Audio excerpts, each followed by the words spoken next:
नमस्कार रसिक श्रोते हो. हां, श्रोते हो, कारण ऑडिओ पॉडकास्ट आहे म्हणून. तर रसिक हो, नमस्कार. साहित्य जगताची सफर साहित्य रसच्या या नव्या एपिसोडमध्ये आपल्या सगळ्यांचं खूप मनःपूर्वक स्वागत. आत्ताच मस्त दिवाळी पार पडलेली आहे आणि त्या दिवाळीच्या फराळाचा परिणाम जरा गळ्यावर आहे, तर तुम्ही समजून घ्या. तर मंडळी, आज दिवाळी हा सण आपल्यासाठी किती महत्वाचा, किती सुंदर, किती निरामय आहे हे वेगळं सांगायला नको.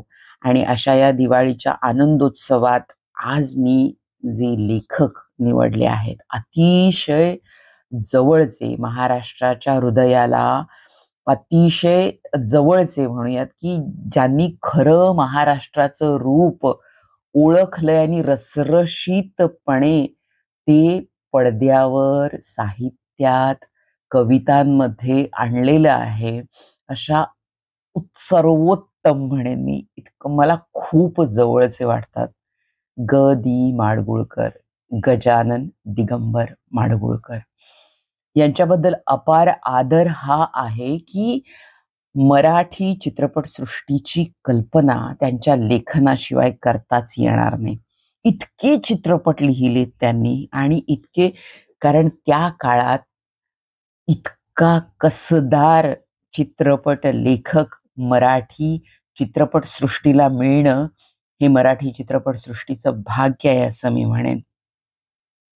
माणूस कसा कसा जन्मापासून घडत जातो, काय काय कशा पद्धतीनं तो विकसित होत जातो आणि स्वतःला कसा डेव्हलप करत जातो याचं सर्वोत्तम उदाहरण वाटतं मला. कारण प्रत्येकाच्या वेळी आपण त्याची विद्वत्ता, त्याच्या डिग्रीज, त्याच्या सगळं आपण बघत असतो. त्यानं केलेला अभ्यास, त्यानं केलेल्या विविध कॉलेजमधलं शिक्षण वगैरे.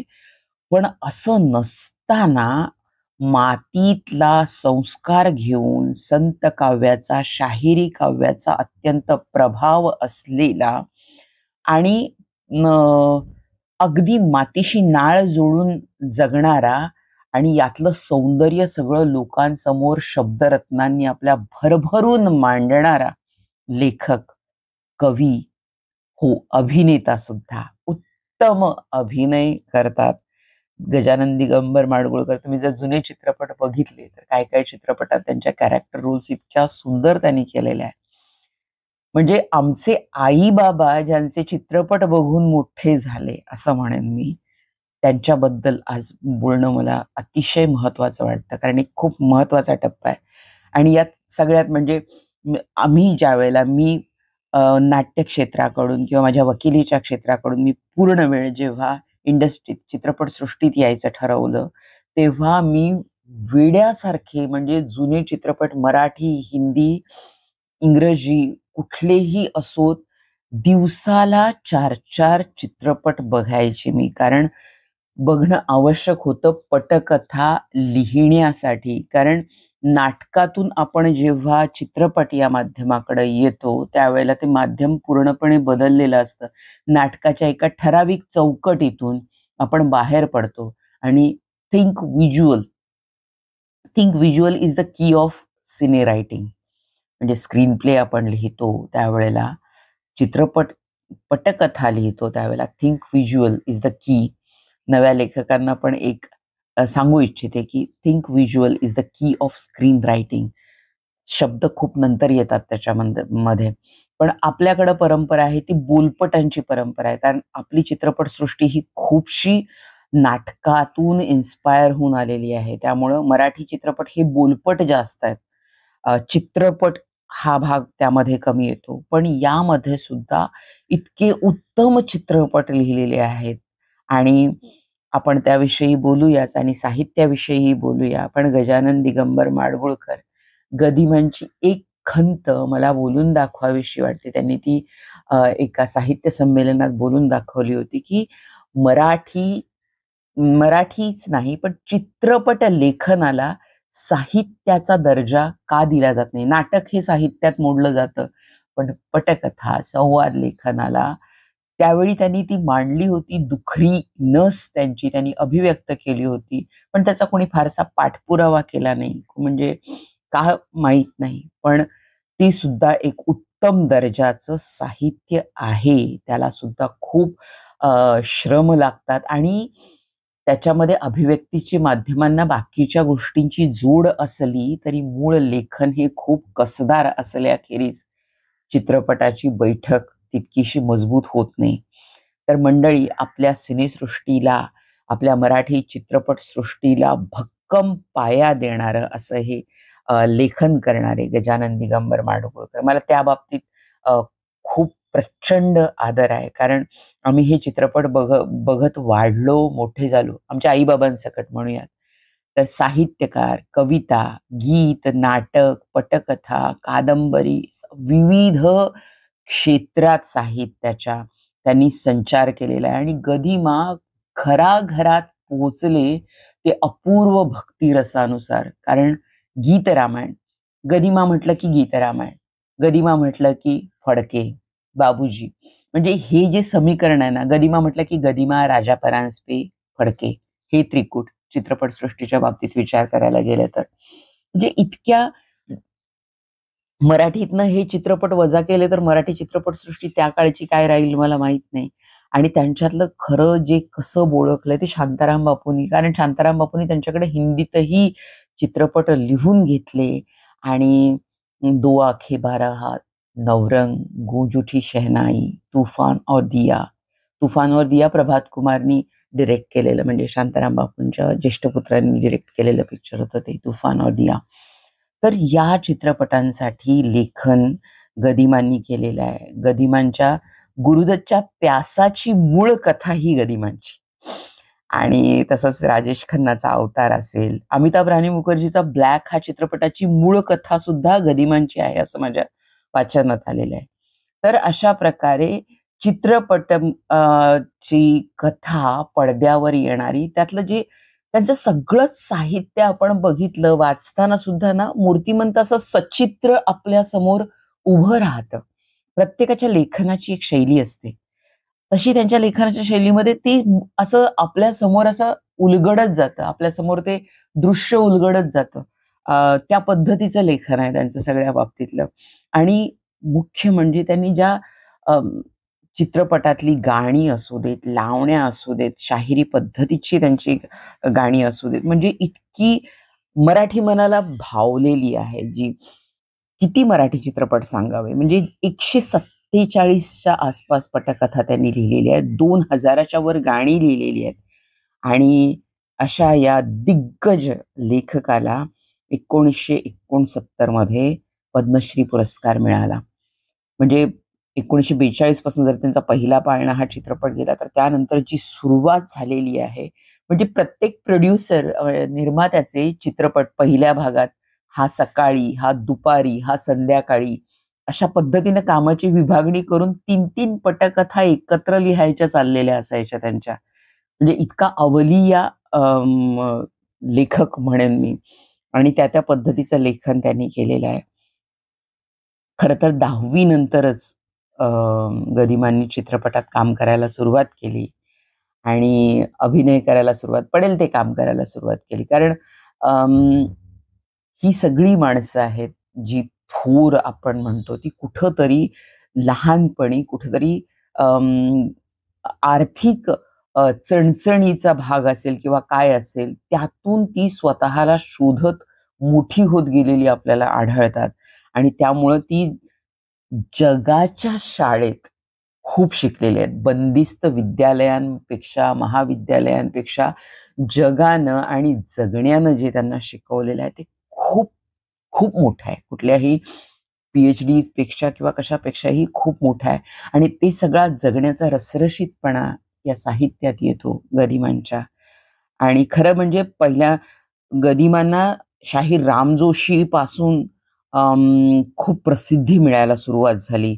आणि त्यांचे खूप मराठी चित्रपट, म्हणजे अगदी मोजक्या चित्रपटांची मी इथं नावं घेईन, कारण मला गदिमांच्या कविता वाचायच्या आहेत या पॉडकास्टमध्ये. त्यांच्या मरणोत्तर जो पुरिया हा त्यांचा काव्यसंग्रह प्रसिद्ध झाला, मला अतिशय जवळचा वाटतो तो. आणि त्यातल्या काही कविता वाचायच्या, त्यामुळे हे थोडक्यात सांगेन मी. त्यामध्ये खूप महत्वाचे चित्रपट म्हणजे वंदे मातरम, पुढचं पाऊल, लाखाची गोष्ट, देवबाप्पा, गुळाचा गणपती, पेडगावचे शहाणे, जगाच्या पाठीवर, प्रपंच, मुंबईचा जावई, हे खूप गाजलेले चित्रपट आहेत हे.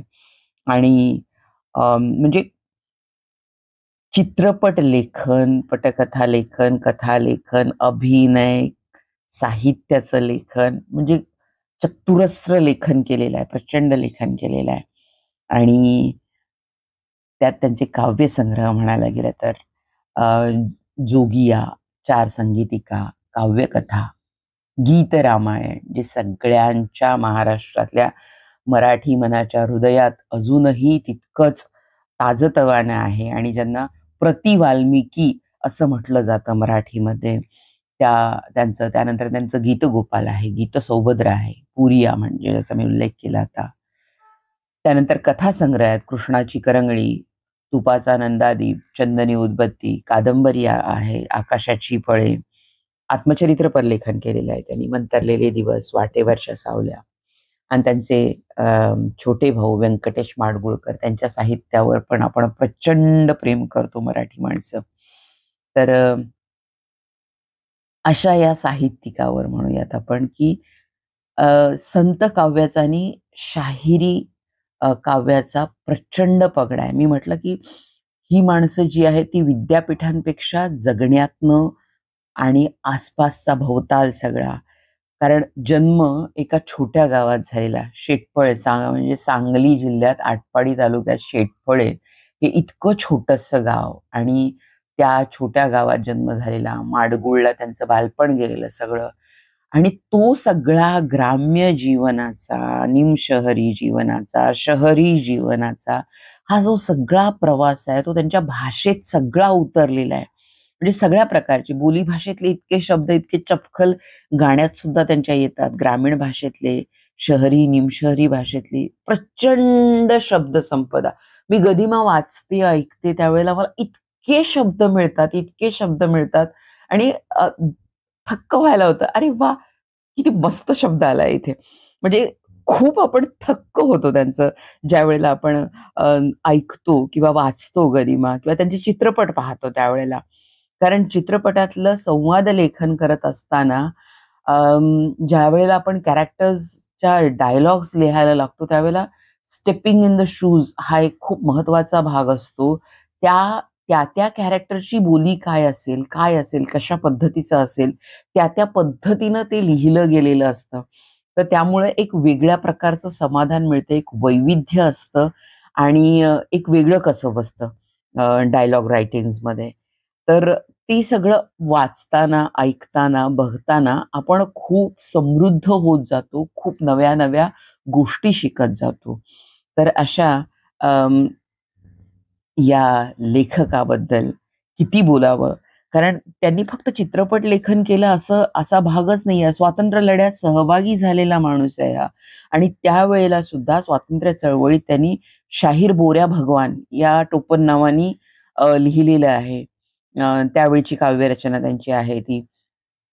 म्हणजे या माणसाचं काम इतकं त्या बाबतीतही आहे की अ, यशवंतराव चव्हाणांबरोबर त्यांचा खूप नजीकचा संबंध आला त्या काळात आणि त्यानंतर म्हणजे संयुक्त महाराष्ट्राच्या चळवळीनंतर आपल्या स्वतंत्र महाराष्ट्रात ज्यावेळेला यशवंतराव चव्हाण मुख्यमंत्री झाले त्यावेळेला राज्यपाल कोट्यामधून गदिमा विधानसभेवर आमदार म्हणूनही आले. असं विविधता आहे आणि त्यावेळची त्यांची भाषणं, वक्तव्य अभ्यासण्याजोगं आहे. खूप खूप विराट काम केलेलं असं हे व्यक्तिमत्व आहे आणि त्यांच्याबद्दल काय बोलू आणि किती सांगू?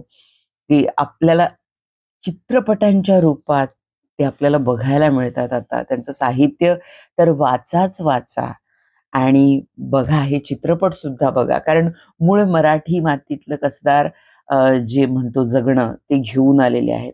म्हणजे एक काळ असा होता, की पश्चिम महाराष्ट्र मराठी चित्रपटसृष्टी म्हणजे खूप जण टोचून सुद्धा बोलतात. खूप टोचून बोलताना मी ऐकलेले आहेत बऱ्याच जणांची बोलणी, की मराठीत शिवाजीला सुद्धा अगदी पश्चिम महाराष्ट्रातला करून टाकला असं वगैरे म्हणतात. पण जेव्हा आपण पश्चिम महाराष्ट्रातल्या या लोकांनी केलेलं काम बघतो, जेव्हा भालजींचे चित्रपट बघतो आपण शिवाजीविषयी केलेले, त्यावेळेला भाषा वगैरे हा भाग गेला तर त्याच्या पाठीमागची शिवरायांबद्दलची भक्ती, आस्था आणि ते सगळं काम, भालजी हे एक स्वतंत्र अभ्यासाचा विषय आहे खरं तर, भालजी पेंढारकर आणि त्यांचे चित्रपट. आपण त्याविषयी पण कधीतरी बोलूयात. कारण इतक्या प्रामाणिकपणाने आणि इतक्या परफेक्शननी काम करणारे ही सगळी माणसं महाराष्ट्राच्या मातीत, विशेषतः पश्चिम महाराष्ट्रात ही सगळी जन्म, शांताराम बापू असू देत किंवा भालजी असू देत, गदिमा असू देत, किती मोठी मोठी माणसं याला मिळालेली आहे. त्यामुळं मराठी चित्रपटांमध्ये पश्चिम महाराष्ट्राचं जास्त दर्शन झालेलं आहे असं काही जण टोचून बोलतात. महाराष्ट्र त्याच्यापेक्षा आणखी खूप आहे. पण आता पुन्हा त्या प्रांतातले लोक अभिव्यक्ती करायला लागलेत. पण हा एक भाग संपन्न होता, चित्रपट सृष्टीला झोकून दिलेला हा एक भाग होता. तर अशा या गदिमांना माझा साष्टांग दंडवत. कारण हे या बाबतीत, चित्रपट कथा लेखनाच्या बाबतीत सदैव गुरुस्थानी आहेत आणि राहतील. आणि त्यांच्या कथा, पटकथा, संवाद हे सगळे चित्रपटांच्या रूपात अजरामर तर आहेतच आहेत. आणि खूप मनाला हात घालणाऱ्या कथा, कविता, कादंबरी या सगळ्याचं लेखन त्यांनी केलेलं आहे. तर त्यांच्या पुरिया या गदिमांच्या काव्यसंग्रहातील काही कविता मला आता वाचायच्या आहेत आणि ज्या आत्ता सुद्धा तितक्याच रिलेटेबल आहेत. रिलेटेबिलिटी हा एक फॅक्टर खूप महत्वाचा वाटतो मला. तर त्या देशाची वाटचाल ही एक कविता, त्या कवितेनं सुरुवात करते मी. त्यानंतर मग किंवा आपण हे शिवाजी राजा आपण पहिल्यांदा वाचायला घेऊयात. हे शिवाजी राजा, पुरिया या काव्यसंग्रहातील काही कविता मी वाचते आता. हे शिवाजी राजा, सुविचारपूर्वक कुठल्याही सीमोल्लंघनाला निघालो आम्ही मराठी माणसे, की मनाच्या डोळ्यांना दिसते आघाडीवर डौलत चालणारी तुझी कृष्णा घोडी आणि शत्रूंच्या दृष्टीला कधीही न पडू शकलेली तुझी पाठ ढाल लटकावलेली. अनोळखी अरण्यात आगतिक होऊन अडलो, भांबावून थांबलो, तुझी ती भवानीच दाखवते दिशा आम्हाला अजूनही. कुठलाही पराक्रमाचा पर्वत चढून जाण्याची जिद्द बांधली आम्ही देशबांधवांनी, तर शिखरावर पोचताच प्रत्यय येतो की तिथल्या खडकावर उमटलेली आहेतच तुझी चरणचिन्हे पिढ्यांपूर्वी. तू होऊन गेलास म्हणूनच मराठीपणाचा ताठा साठला आहे आमच्या मस्तकात आणि मनगटात. तुझी थोरवी वर्णावी एखाद्या भाग्यवंत भूषणाने किंवा परमानंदासारख्या पंडितांनी. आम्हा मराठी माणसांचा सूर्य आमच्या डोळ्यापर्यंत पोचतो प्रत्येक उगवत्या सकाळी. तो तुझ्या ध्वजाचा भगवा रंग शिडकावीत आणि तुझ्या अलौकिक ऐश्वर्याचा जरीपटका फडकावीत, हे मात्र निश्चित. शिवरायांबद्दल प्रचंड प्रेमाची भावना त्यांच्या कवितातून आपल्याला बघायला मिळते. आता जी मगाशी म्हटलं मी, त्या देशाची वाटचाल, हे रिलेटेबल आहे आता, म्हणून वाचते ही कविता. त्या देशाची वाटचाल. ज्या देशाचा राज्यकारभार लाच आणि लाचारी या चाकोरीतून चालतो, त्याची वाटचाल विनाशाकडे असते. ज्या देशातील देशभक्त फक्त स्वतःसाठी देशसेवेचे सोंग आणतात, त्याची वाटचाल विनाशाकडे असते. ज्या देशाची जनता वळवावी तशी वळते, तिचे मत विकत मिळते, त्याची वाटचाल विनाशाकडे असते. ज्या देशातील महिला बहुप्रसवा असतात, मही मात्र वांझोटी असते, त्याची वाटचाल विनाशाकडे असते. ज्या देशातील बाजारात खाद्यवस्तूंचा दुष्काळ भासतो, मद्याचा मात्र सुकाळ असतो, त्याची वाटचाल विनाशाकडे असते. ज्या देशाच्या आचारात नीतीचा मागमूस नसतो, विद्येची विचारपूस नसते, त्याची वाटचाल विनाशाकडे असते. इतिहास एक वारसा देतो, वर्तमान खरा आरसा असतो. आपल्या मुद्रेवरील ज्याला दिसत नाही, त्याची वाटचाल विनाशाकडे असते. आहे की नाही खूप समर्पक, आत्ता सुद्धा तितकीच रिलेटेबल. आणखी एक त्यांची कविता, नवनिर्माण. चेतलेल्या मशाली विझू देऊ नका, उरातला उत्साह थिजू देऊ नका. अजून मार्ग चालायचा आहे, इष्टकाल यायचा आहे. अंधार गेला नाही, ज्योती खाली दडला आहे. अरे, तुमच्या राष्ट्रावर तुमच्या स्वकीयांचाच दरोडा पडलाय. सावध भाई सावध, पारध अवघड आहे. श्रीकृष्णाच्या तटस्थतेनं एक द्वारका बुडवायची आहे. नवी नगरी घडवायची आहे. ती नगरी नीतीची असेल, भीतीचे सावट असणार नाही. भणंगवा भुकेजलेला उदाहरणापुरताही उरणार नाही. जाती गोतींच्या भिंतीचे दगड वास्तूच्या पायात गाडले जातील. मानवतेच्या वसाहती जागोजाग उघडल्या जातील. हुंडा घेणारा बाप पोरगा विकेल, नवऱ्याच्या तोंडावर पतिव्रताच थुंकेल. शिक्षण कारकुनी प्रसवणार नाही, चाकरी कोणी करणार नाही. पदवी हे ज्ञानाचे परिमाण उरणार नाही. कलावंत अकिंचन असणार नाही. सर्वांच्याच माथ्यावर सावली राहील. आंधळाही डोळसाची दुनिया पाहील. राबता हात पसरला जाणार नाही. सत्याग्रहाची ससेहोलपट होणार नाही. अहिंसेला आव्हान कोणी देणार नाही. शासन संस्था सेवेची भूमिका घेईल. तिरंगा ध्वज सूर्यासारखा प्रकाशित राहील. म्हणून म्हणतो, चेतलेल्या मशाली विझू देऊ नका, उरातला उत्साह थिजू देऊ नका. हे स्वप्न खरं तर स्वातंत्र्याच्या 75 ओलांडल्यानंतरही आपण कितपत कितपत हे साध्य करू शकलो, हे जनतेनं खूप मनापासून विचार करावा.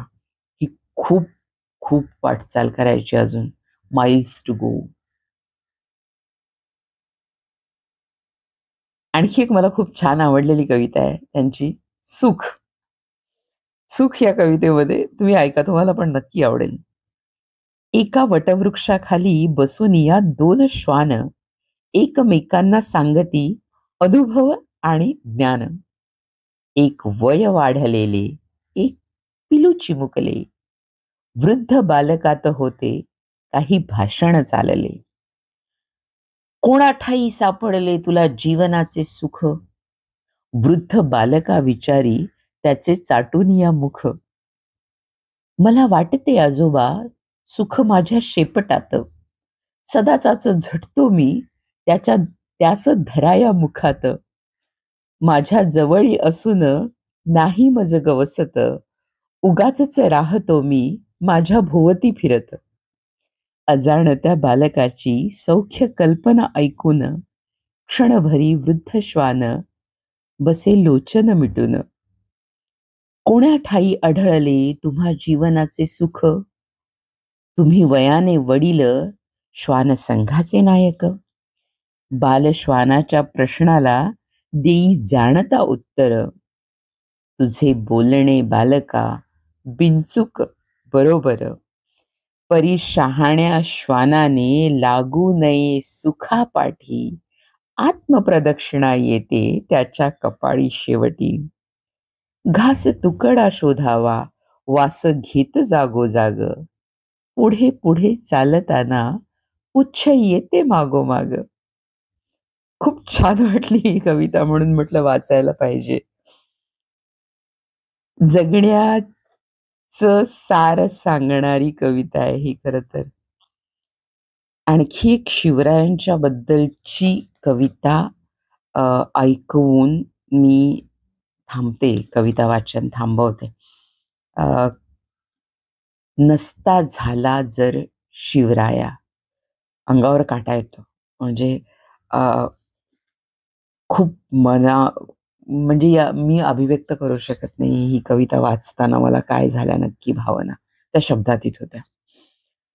नसता झाला जर शिवराया, नसता झाला जर शिवराया, तर ना उरती जिती मराठी.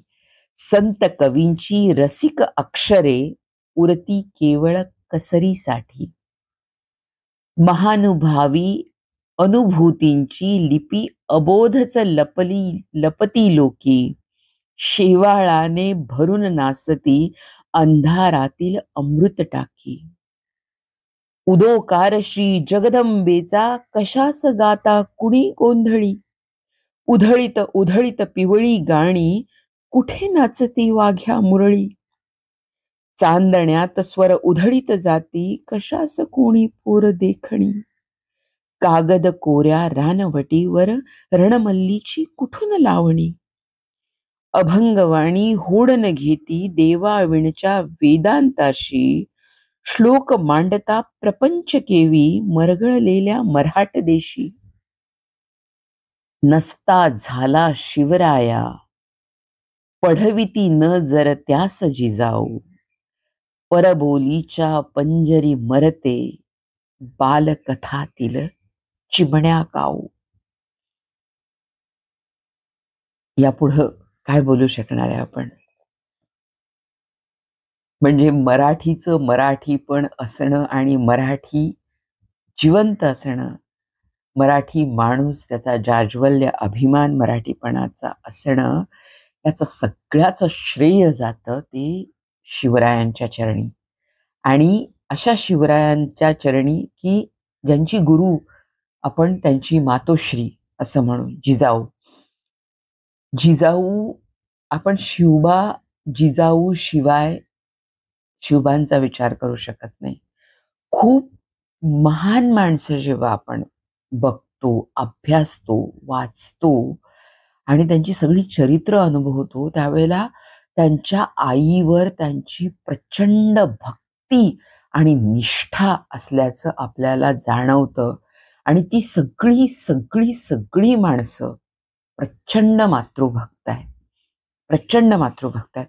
हे सगळं आपण जर ज्या ज्या वेळेला त्यांच्या चरित्रांचा, या मोठ्या माणसांच्या ज्यांनी जग घडवलं असं म्हणतो, म्हणजे ज्ञानोबारायांच्या बाबतीत जरी विचार करायला गेलं तरी सुद्धा आईबद्दलची जवळीक इतकी त्यांची आहे की त्यांच्या लेखन, आपण त्यांना माऊली म्हणतो, महाराष्ट्राची माऊली आहेत, पण त्यांची माऊली ही त्यांच्यावर संस्कार घडवणारी आणि तो जिव्हाळा, ते वात्सल्य, ते प्रेम, ही जी सगळी महान माणसं आहेत ना, त्यांची आईवर नितांत श्रद्धा आहे. तशीच गदिमांची सुद्धा आईवर प्रचंड भक्ती होती. ते म्हणायचे माझं साहित्य म्हणजे काहीच नाही, माझ्या आईची जी गंगा आहे बोलीची, तिच्या बोलण्याची जी गंगा आहे, तिच्यात ती फक्त एक घागर आहे माझं साहित्य म्हणजे. इतका त्यांचं आईवर प्रेम होतं, भक्ती होती, श्रद्धा होती. आणि मला एक काही बघत असताना याबद्दलचं मला एक आणखी एक छान त्या डॉक्युमेंटरीमध्ये एक संदर्भ खूप भावून गेला म्हणाला. म्हणजे मन कसं असतं माणसाचं, हळवं, कवी मनाचा माणूस, सश्रद्ध म्हणायचा, अश्रद्ध म्हणायचा वगैरे त्या जाऊ देत, पण मोठ्या एका शक्तीवर, देवावर अपरंपार श्रद्धा असणारा.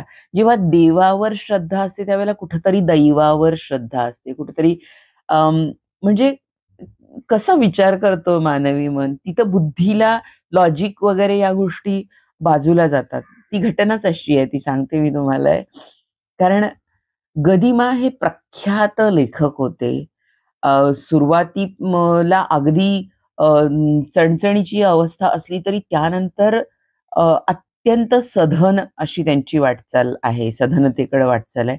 पण गदिमांनी स्वतः कधीही फोर व्हीलर किंवा कार घेतली नाही. घेतली नाही. त्याच्या पाठीमागची कथा अशी आहे, ती मला ती डॉक्युमेंटरी बघताना कळली, की एका ज्योतिषानं म्हणजे सांगितलं होतं, की तुम्ही जर गाडी घेतली ना, तर तुमच्या आईला ती कधीच लाभणार नाही.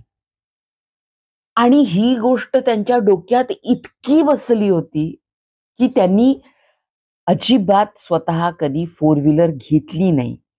म्हणजे त्यावेळचे प्रसिद्ध नट धुमाळ सगळ्यांना माहिती आहेत मराठी माणसांना, कारण धुमाळनी मराठी आणि हिंदी चित्रपटात भरपूर चरित्र भूमिका केलेला असा हा माणूस. तर धुमाळनी त्यांना एकदा गाडी आणली नवी कोरी आणि त्याच्या चाव्या त्यांनी किनी गदिमांच्या हातात दिल्या आणि तुमची ही कार नवीन म्हणून सांगितली. तर गदिमांनी ती चावी त्यांना तशीच परत दिली आणि म्हणाले, "मी ही गाडी घेणार नाही." कारण ही गोष्ट त्यांना म्हणजे या एका तो कोणी ज्योतिषी असेल, काही असेल माहीत नाही. पण ती एक वाक्य त्यांच्या मनात इतकं रुतलं होतं, की त्यांनी कधी रिस्कच घेतली नाही ती. म्हणजे या एका गोष्टीवरून त्या माणसाचं मन कळतं. आईबद्दलची त्यांची श्रद्धा, भक्ती कळते. हे खूप मनाला भिडणारी गोष्ट आहे खरं तर. तर अशा या दिग्गज पटकथा लेखक, गीतकार, कवी, कादंबरीकार म्हणजे इतकी स्थित्यंतरं त्यांनी जगण्याची बघितलेली आहेत आणि ते सगळं रसरसून जगणं आणि मुख्य म्हणजे शब्दसंपदा. मराठीतली शब्दसंपदा जर खूप छान पद्धतीनं अनुभवायची असेल, सगळी ग्रामीण बोलीभाषेतली निमशहरी, शहरी, तर गदिमांचं, व्यंकटेश माडगूळकरांचं साहित्य हे नक्की, नक्की, नक्की वाचा. ही माझी साहित्य जगताच्या सफरमधून साहित्य रस by Aarshi Radha just for you या उपक्रमातून आपल्या सगळ्यांना आग्रहाची विनंती. तर मंडळी, आपल्याला हा एपिसोड कसा वाटला ते नक्की कळवा आणि ऐकत राहा. आम्ही हा व्हिडिओ करत नाही कारण तुम्ही हे कुठंही ऐकू शकता आणि गरजेचं आहे. हे ऐकणं आवश्यक आहे. मराठीचं वैभव, मराठीतले दिग्गज लेखक, मराठीचे साहित्यकार आपल्यापर्यंत पोहोचवणं हा उपक्रम आम्ही प्रामाणिकपणानं करतो आहोत आणि त्या प्रामाणिकपणानं तुम्ही जर आम्हाला साथ दिली तर आम्हाला खूप हुरूप येईल आणि त्यासाठी या एपिसोडला, या सिरीजला लाईक करा, शेअर करा, सबस्क्राईब करा मुख्य म्हणजे. तर मंडळी, या उपक्रमातून या दिग्गजांचा आमची पुन्हा पुन्हा पुनर्भेट होते. आम्ही पुन्हा त्यांचं वाचन करतो कारण ते तुमच्यापर्यंत चांगल्या पद्धतीनं पोहोचवायचं आहे. म्हणून पुन्हा आमचा या सगळ्या पुस्तकांना, या सगळ्या साहित्याला पुन्हा स्पर्श होतो. यासाठी खरं तर या उपक्रमाचे आणि आपल्यासारख्या रसिकांचे आभार मानले पाहिजेत, की पुन्हा त्या सगळ्या जुन्या चांगल्या आठवणीत आम्ही रमतो आणि चांगलं काही वेचून आपल्याला द्यायचा प्रामाणिक प्रयत्न करतो. तर या उपक्रमाला आपण भरभरून प्रतिसाद द्यावा ही पुन्हा एकदा आग्रहाची विनंती करते आणि आपली रजा घेते. पुन्हा आपण भेटूया एका पुन्हा अत्यंत दर्जेदार साहित्यिकासोबत. तोपर्यंत जस्ट फॉर यू कडून बाय आरची राधा नमस्कार, धन्यवाद. सबस्क्राईब करायला विसरू नका. नमस्कार.